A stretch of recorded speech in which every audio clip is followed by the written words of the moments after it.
Look who has arrived. Spence Checketts from ESPN 700. It's 5 questions with Spence. We do this a couple times each month because that's all he's willing to come in. But that's okay. I love you, man. Right? How you doing? That was Super Tuesday. Who'd you vote for? Say it. I did the mail-in thing like 2 months ago and don't even remember. Fair enough. All right, question number 1. After losing 4 straight, the Jazz have now won 3 in a row. Are they better? Or is the competition just worse? No, they've just played 3 really bad basketball teams. I got to be honest, I'm concerned. I'm worried about the Jazz. I think the trends that we've seen, quite frankly, since the second week of January have not been good. Even in wins over Cleveland and Washington and New York. Look, Dave, it's March. I want to see what the Jazz look like against the varsity, against the good teams. Breaking news, you don't play bad teams in the playoffs. Okay, so the worst defensive team in the league is Washington. Number 2 is Cleveland, and number 5 is New York. They just played 3 of the 5 worst defensive teams in the league. So it's better that they're winning as opposed to losing, obviously, but it still doesn't look right. They're not the team that I thought they would be, at least not yet. All right, staying with the Knicks, Spike Lee says he won't be attending any more Knicks games after they forced him to use the VIP entrance rather than the employee entrance, which he has used for decades. Is this Spike being a prima donna? Or Knicks owner James Dolan being a jerk? Look, it's all the above, but this is a continuation of really 30 years now of 25 years of just horrible ownership. That's who Jim Dolan is.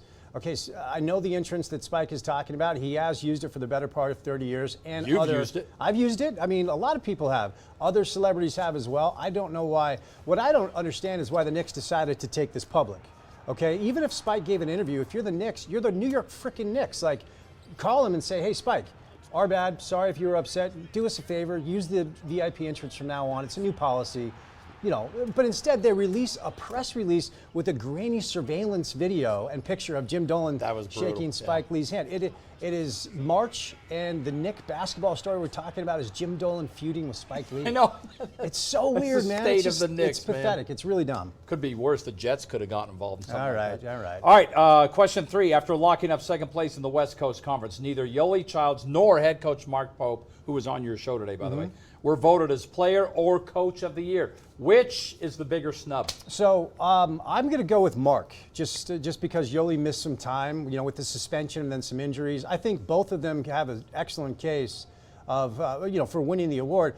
But so many times in high-level college basketball, a first-year head coach looks over his skis, and you don't know what he's going to be able to do. Now, Mark had a cupboard that was left full by Dave Rose, Yoli Childs, T.J. Haas, Jake Toolson follows him to BYU. Alex Barcelo transfers from Arizona. So Mark had a lot of talent to work with.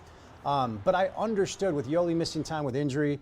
The Petrusev kid from Gonzaga is really good. Had a special year. So I think they both have an excellent case. But for the sake of the question, I think Mark probably has a better case as far as the snub goes. Okay, there you go. Done a hell of a job this year, man. Yeah, he has. Question 4. In the season debut of Talkin' RSL, which apparently, yes, is another show you may have had a small part in. Moonlight is the program director for Talkin' Sports. Yeah, while it was being conceived. Brian Dunzeth, though, on that show predicted that Real Salt Lake will be better this season than they were last season. Is he right? You know, honestly, I'll just tell you the truth. I don't know. Like, I've been busy watching basketball. What? You know, like, give me a minute and I'll get a better feel. Here's what I will say, okay?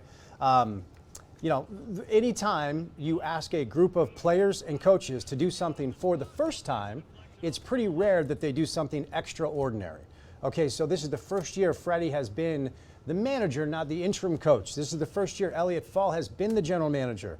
This is the first year some of their younger players will be asked to take on a bigger role. It is the first year that for the first time in about 12 years, you look back in goal and Nick Romando's not there. Yeah. It's odd, okay? Yep. So this is a new group. I would say even if they make the playoffs, I'd say it's a win. But anything beyond that, I'm not expecting a whole lot. Okay, there you go. Question 5. He does not know this one. I do give him the first 4. This Saturday night, I'm not using your Twitter account. Sweet. This Saturday night, we spring ahead. Daylight savings. Yes, we do. Yes, we do. Given your advancing age, how long does it take you to recover from that? Wow. Dave Fox in his 70s is coming at me for 8. You know, it is my birthday in 2 weeks. Happy birthday. I want you to keep that in mind. And honestly, everything takes me long. Like the other day, I got out of bed and I sprained my ankle. Yeah, see, that happens. You know, like for you. My ankle hurt. I'm like, what did I do? Nothing. I just went to sleep. Like, although I've never done that. Well, you just give yourself some time. Spence Checketts. Getting here. old sucks. Dude, you didn't talk about my David Stern Stern That's lapel awesome. pin Yeah, that made he was a good that friend. made Fox really jealous. Yeah. Hear him every day on ESPN 700 from 2 to 6. Thanks for coming in. You got it, my buddy. man. All right. All right.